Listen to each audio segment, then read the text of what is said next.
袖虽然有哭泣，早晨必欢呼喜乐。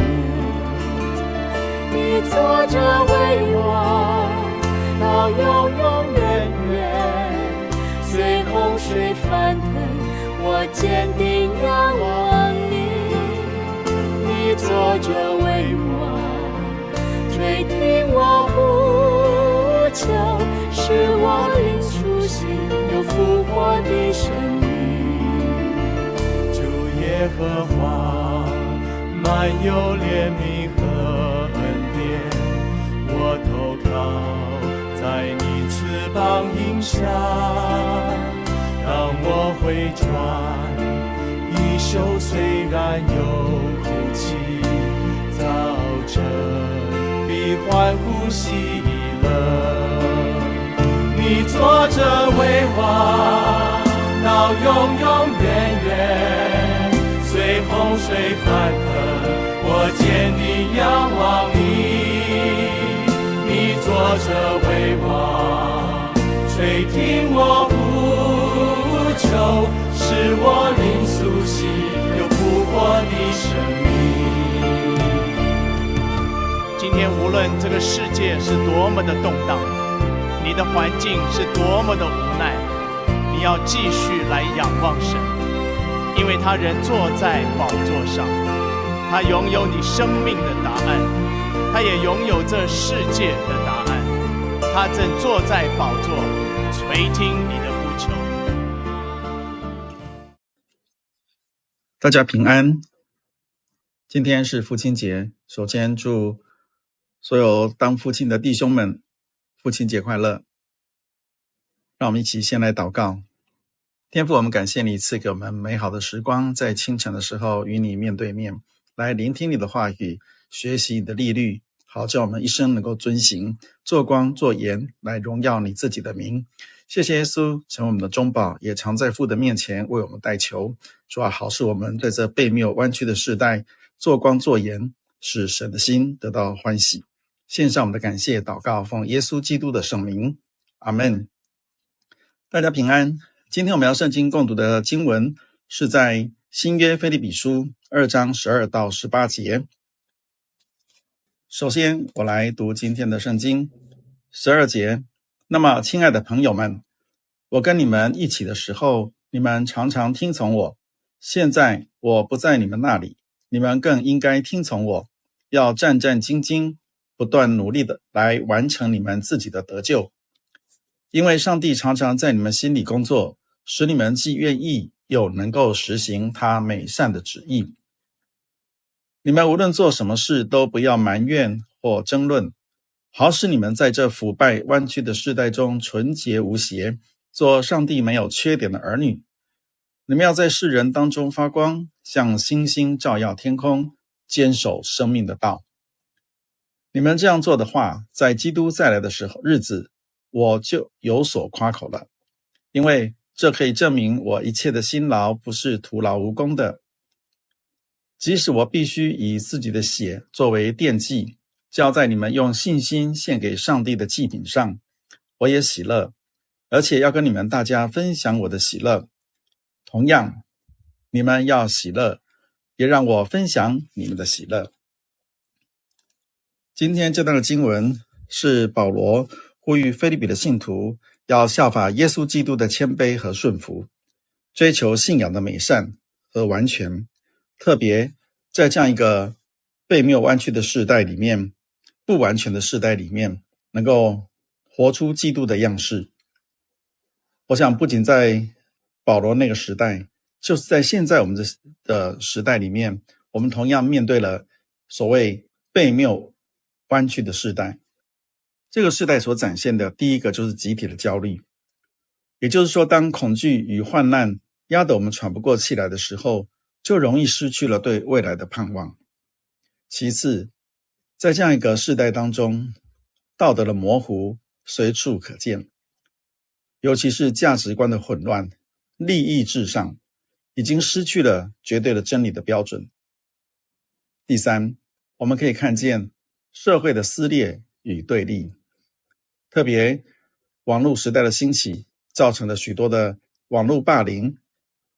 也因为这样，政治族群的对立不断的充斥在这个社会上，所以社会就充斥的不间断的指责与怨言。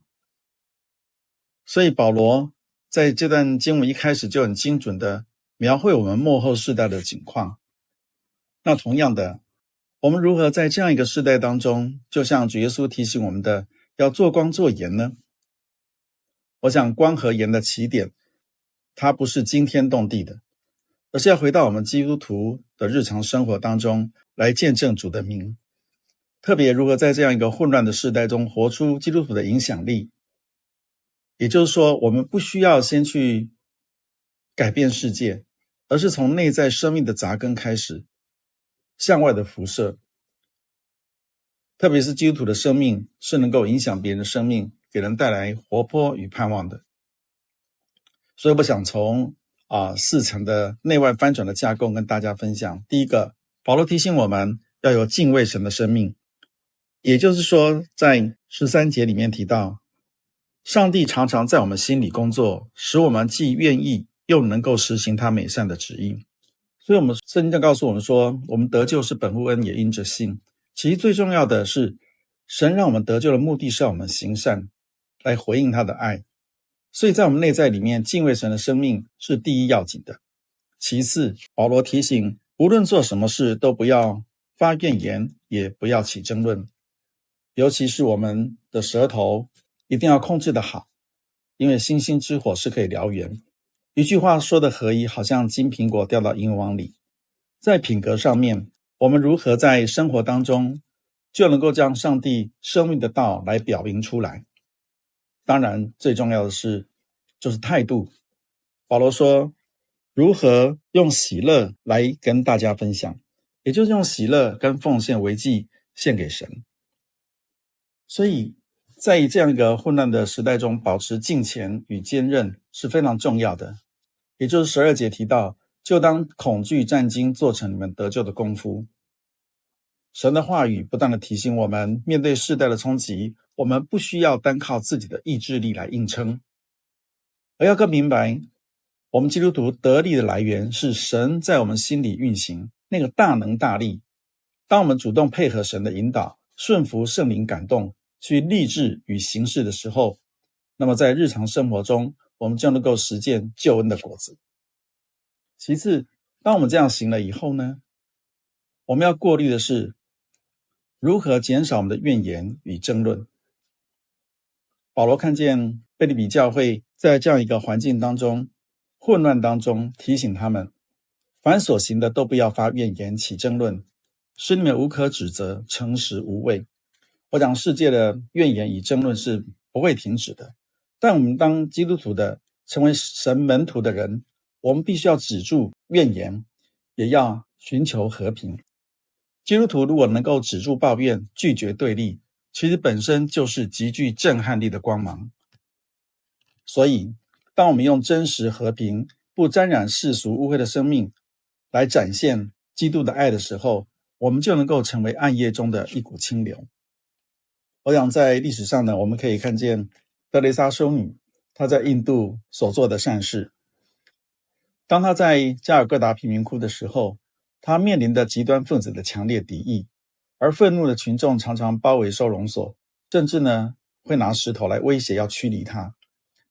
但是我们看见她没有争吵，也没有怨言，她默默地走出来，温和地对他们说，如果你们要把我赶走，请先帮我把这些正在痛苦中死去的人照顾好。接着他继续的俯身照顾溃烂发作的病人。所以呢，在印度的反对党的领袖就说，等你们的姐妹能像他这样爱我们的人时，我们再来赶他走吧。他的确见证了如何以一个无可指责的爱来爱人，而化解了极端的仇恨。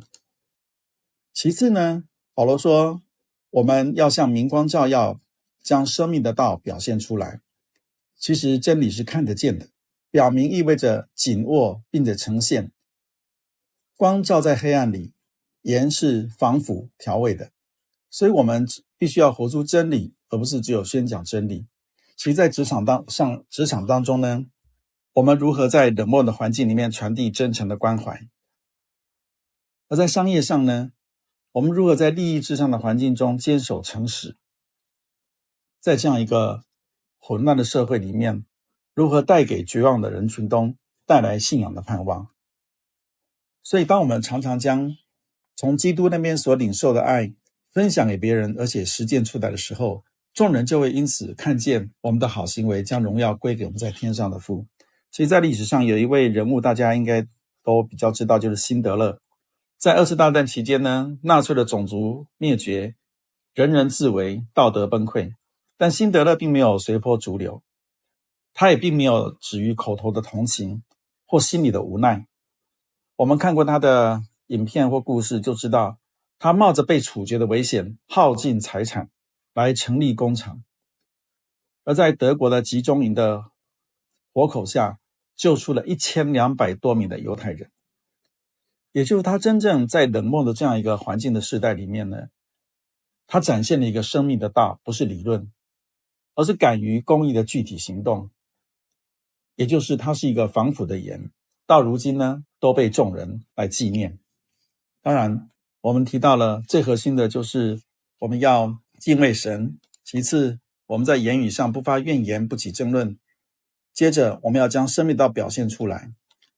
最后呢，就是如何让我们能够有超越环境的喜乐。所以保罗说，我以你们的信心为贡献的祭物，我若被浇奠在上面，也是喜乐。当保罗在牢狱中面临死亡威胁的时候，他却连续的宣告喜乐，喜乐，喜乐。所以我想基督徒的喜乐不能只建立在只有顺风顺水上，那就与世人无异。当我们面临挑战、逼迫与牺牲的时候，仍然展现深层的喜乐，这才是最具感染力的光，也就是最能防止人心腐化的盐。我想举个例子，就是在二次大战期间，有一位彭克利姐妹藏匿犹太人，而她在集中营当中呢，她看见环境恶劣，跳蚤横行，每天都有许多人死于非命。于是她和她的姐姐偷偷带领着妇女读经，甚至为了营房里的跳蚤向神感谢。因为跳蚤肆虐，而卫兵呢就不愿意巡视了，以至于让他们获得了敬拜更安慰人心的空间。所以当他在那个集中营当中跟他的姐姐为营房里的跳蚤向神感谢的时候，我相信就像这句话说的，在那一个像地狱的环境当中不被剥夺的喜乐，也就是他在那个当中呈现了无法扑灭的明光。各位弟兄姐妹，其实保罗不断的鼓励信徒们，这世界我们会面对未知的世界，所以会有集体的焦虑跟随波逐流。但在神的国度里面，我们的回应应该是敬畏神跟圣灵同工，而面对冲突的时候会发生抱怨、撕裂跟言论上的对立。那这个时候如何勒住舌头，使我们无可指责？面对真理的征战时，世界的预设都是道德会模糊，利益至上，但我们成为基督徒的是如何坚守诚实，用行动来表明。最后面对苦难的时候，我们是否像世界一样抱怨环境或寻求自保？最重要的是反而要献上感恩，来超越环境的喜乐。所以对于保罗在这段经文里面提到弯曲悖谬的世代，我们也了解了，但我们就是要勇敢的去面对。所以我想我们要回归日常的4个实践，也就是内在敬畏的生命，靠着内在的圣灵大能来积极生活。言语上要节制，勒住我们的舌头，拒绝抱怨与无谓的争论。在我们的品格上要有行动，就是持守纯洁与诚实，主动用行动呈现真理。态度就是我们要常常喜乐，不住的祷告，凡事谢恩，即使面对牺牲困境，仍然能够选择信心与感恩。我想今天的经文也是在提醒我们，日常生活当中的生活就是我们发光的舞台，所以我们要如明光照耀，在这样一个悖谬弯曲的时代里面。所以我今天选的经文是腓立比书2章15节中所说的，好使你们在这腐败弯曲的世代中纯洁无邪，做上帝没有缺点的儿女。你们要在世人当中发光，像星星照耀天空，坚守生命的道。愿我们都能够成为合神心意的儿女，也能够活出基督的样式，在我们的家庭，在我们的职场，在我们的社区，在我们的教会中，我们一起来练习，一起来努力，靠着那加给我们的力量的，我们真的凡事都能做。我们一起来祷告。天父，我们感谢你，使我们在这被没有玩具的世代中，学习天天的靠着主做光做盐，也让我们知道我们如何的依靠主，敬畏主，过每一天得胜的生活，帮助我们能够更艰辛的依靠你，更能够活出你的样式，叫我们学习基督，有基督的馨香之气在我们的身上，也帮助我们能够效法耶稣的样式，帮助需要帮助的人，关心需要关心的人，祝福需要祝福的人，恩待我们在每一天的日子里面，靠主常常喜乐，靠主得胜。谢谢耶稣，听我们的祷告，奉耶稣基督的圣名，阿们。大家平安。你坐着为王，到永永远远，随洪水翻腾，我坚定仰望你。你坐着为王，垂听我呼求，使我灵苏醒，能复活的生命。你坐着为王，到永永远远，随洪水翻腾，我坚定仰望你。